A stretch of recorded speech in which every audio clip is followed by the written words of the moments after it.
Today we're going to make magic together in the form of a 144-inch projector screen. It's the screen that we've always dreamed of, but we never had the guts to make. Well, today's the day. The main frame is 124.5 inches by 76 5/8 of an inch. I'll be using the Kreg jig to join my frame together. I set my jig to 3/4 inch material, and 2 pocket holes on each joint should do the trick.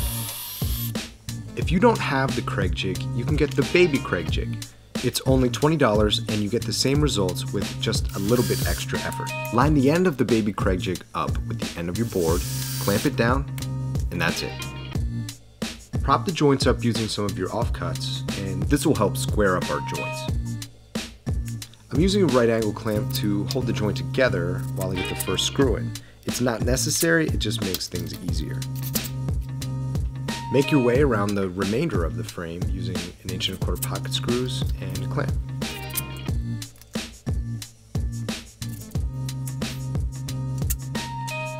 Next up is the center supports, and I set them 39 inches off of each inside edge. I use my combination square to square up the joint and then attach it using 1 1/4 pocket screws on each end. Next, I'm going to center it on my wall and figure out where I'm going to put the cleat. The cleat will be made out of one piece of 1x4 cut at a 45-degree angle. One of those sides will go into the wall and the other side will go into the back of the frame. But first I need to determine where I'm going to put my cleat. And as you can see, I have an access panel on the wall that I need to dodge. I'm setting my table saw to 45 degrees and I'm making my cut right along the center of the 1x4. Now because of that access panel, I need to prop my cleat up 2 1x4s plus 1 piece of plywood. I think now I have to start quantifying everything using plywood and 1x4s. Olaf? Once I centered my frame on the wall, I determined where I needed the cleat to fall on the back of the frame. Now it's crucial that your cleat is square, so double check your measurements and use a combination or speed square to make sure it's square.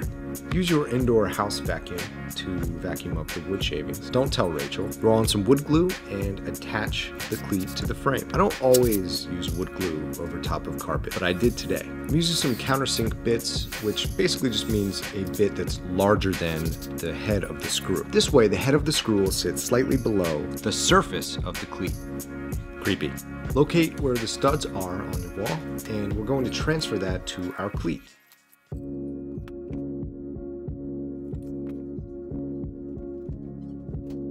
I'll be using this bolt, a Forstner bit to countersink it,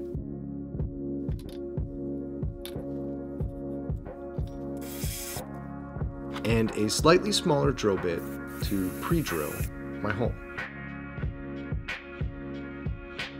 Set your drill to drill mode, insert your slightly smaller bit, pre-drill as far as you can through the cleat into the wall, remove your drill bit, insert your ratchet bit, kick it into low gear, get the bolt started in your cleat, and drive it into the stud.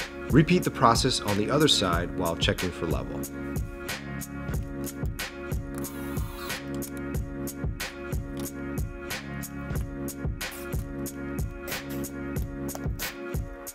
Level! The beauty of this cleat is that I can slide it into position as needed. So here I'm about 1/4 inch to 1/2 inch off, but that's no big deal. It's still going to hold it, and it's still really strong.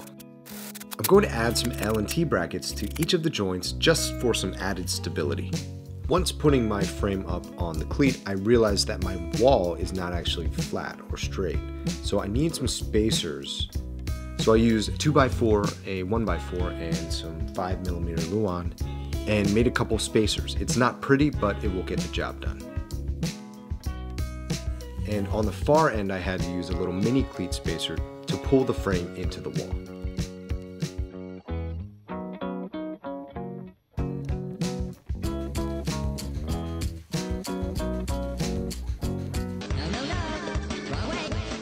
That was going to be such a cool shot. Totally blew it. I'll be using Carl's Flexi White 1.1 gain 16.9 86x153 175-inch rolled projector screen material. The process for stretching this material is very similar to that of stretching a canvas. Start on one end, secure it with staples, and then go to the opposite side, pull it tight and secure that side with staples. Go to a new side, secure it with staples, and go to the opposite side of the new side, pull it tight, and secure it with staples. You just want to continue this around the perimeter of the frame, making sure to get out any bubbles and getting everything nice and flat. Once I got to the corners, I just could not figure out how to get it nice and flat. So what I ended up doing was picking it up and leaning it against the wall, and my wife and I worked together to do the corners. It was romantic. One person pulls out very hard and the other person pulls over very hard, and then somebody staples it. That's the strategy. And while it doesn't completely flatten out in this shot, rest assured that I got all of the bubbles out before we worked on the corner.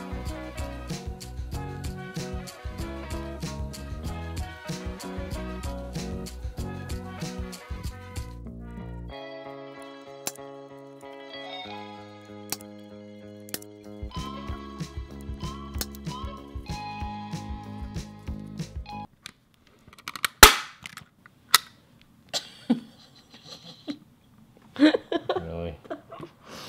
No, you're on metal, baby. You're on the bracket. Right there? Mm-hmm. Come on. Wow. Trim off any excess material with your kitchen scissors.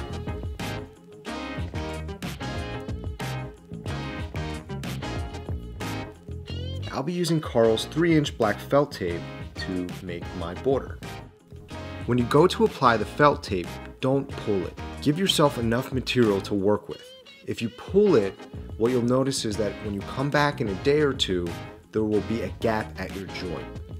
I know this because I did this. I pulled it into position in a few spots and it ended up leaving a 1/4 inch gap. So once you get the felt into place, press it down firmly and move on. I decided to get a little bit fancy and miter the corners, so I'll be using my speed square and my X-Acto knife blade to do that.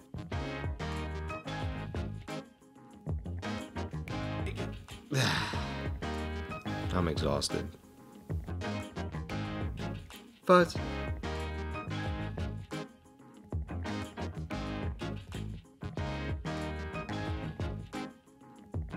and now it is time to hang the projector screen of our, but mostly my, dreams.